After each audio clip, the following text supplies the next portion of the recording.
everyone, I'm Sabine, and welcome back to my channel. Today I'm going to be talking about how to make a comic. This is a general guide to the basic steps you'll need in order to create a comic or graphic novel of your very own.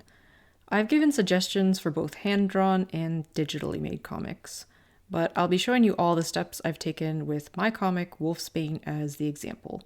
I start by drawing this out by hand and switch to drawing digitally partway through the process. Let's start with the outline. This could be a paragraph or a very detailed multi-page document. You will want to know before you start who your characters are and what motivates them. So you want to write that down. How will your characters grow and change as the series progresses, and what will they learn? You may also want to make notes on your setting, especially if you're building your own world for the story to take place in. Lastly, think about what the central plot and themes are going to be. An outline will keep you on track for major plot points and pacing. What are all the story beats going to be, and where will you have them occur in the story? Does your comic have a theme? A theme is an overarching idea that permeates the story. It's something that your characters and their struggles will consistently reflect. An outline doesn't have to be a novel. It could be point form or a flowchart, or it could be all written out in detail if you want. But you'll want an idea of where your story begins and ends, and the major points you want to hit in between. The longer your story, the more you may want to flesh things out before starting.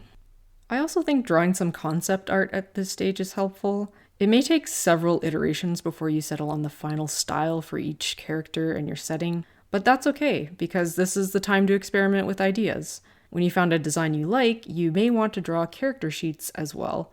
That's a sheet that will show your character from all sides, front, back, sides, and 3/4 views. This is really handy to refer to as you go through your comic, and it'll help you a lot with consistency. Next, you'll want to develop your script. This records all the scenes and what your characters say, along with any captions your story might need. You'll have to decide the level of detail you want to express to an artist, or if you're drawing it yourself, how much detail you need to remember. Some people write very minimal scene descriptions, while others write very detailed ones.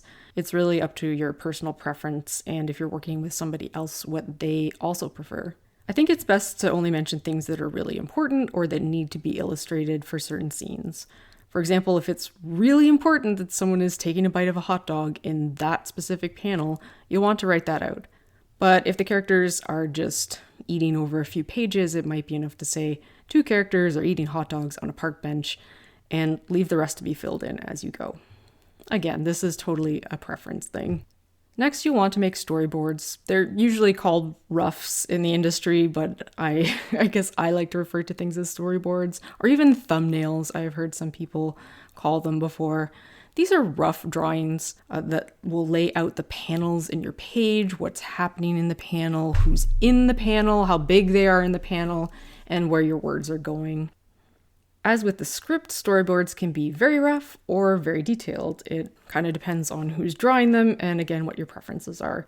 You can use stick figures if that gets your point across, but usually a little more detail will help you in the final drawing stage. If you're looking at my thumbnails, they're extremely minimal, but that's because I'm drawing them for myself, so I kind of automatically know what I mean when I do these little scribbly little doodles. If you're drawing them for somebody else to interpret, you may want to take a bit more time to make sure that they are detailed enough that they are self-explanatory. But the point here is to make sure that things fit appropriately on each page and to check your pacing and story beats.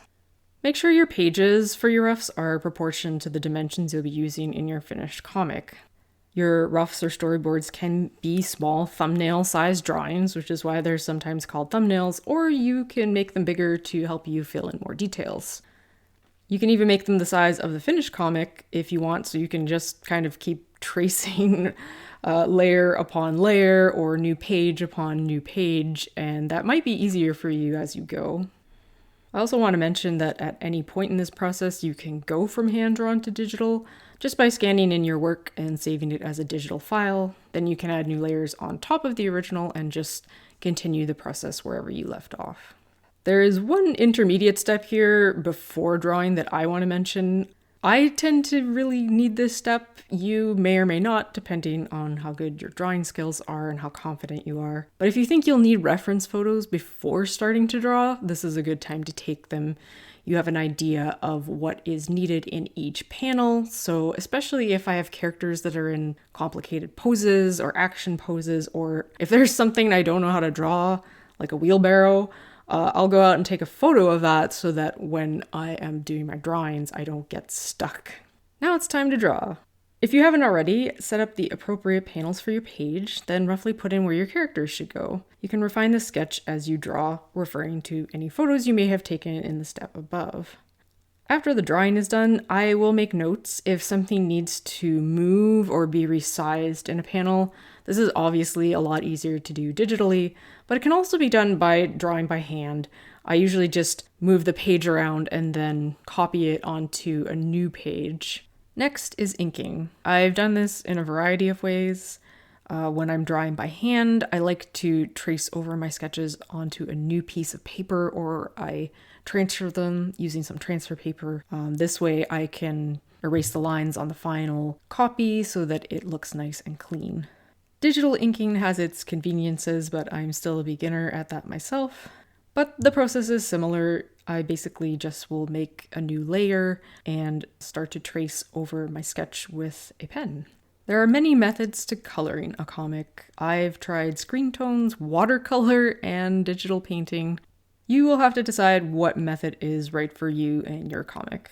This is probably the most painstaking and time-consuming stage of the whole process, though, but you've done a lot of work to get to this point, so take your time and be patient. If you're working in black and white, decide on a value scale that you can use throughout the comic. And if you're working in color, you probably want to decide on some palettes for your characters, as well as specific scenes that they might be in a lot. I tend to focus on filling in larger areas first, and then adding the shading, highlights, and other details after. To finish your pages, you will need to prepare them for whatever media you've chosen. If you want to print your comic, talk to your printer about what specifications they will need. They will probably want a high quality image of at least 300 dpi for your pages, so this is probably something that you should think about when starting, is the resolution of what you're working at, especially if you are considering print. Print usually requires a much higher resolution than if you just want to post things on the internet. If you want to put your comic on the internet, then creating some JPEGs will suffice. These only need to be as high a resolution as the highest screen resolution. That changes a little bit as technology develops, so kind of double check, but usually between 100 to 200 dpi is plenty. You also may want to add a watermark, especially if you're putting things online. That way people can find you if the images get lost in the bowels of the internet. Lastly, you want to clean up any loose ends, flatten the image, and save it. And congratulations! You've created your own comic. Thanks for watching this video. I'll see you next time.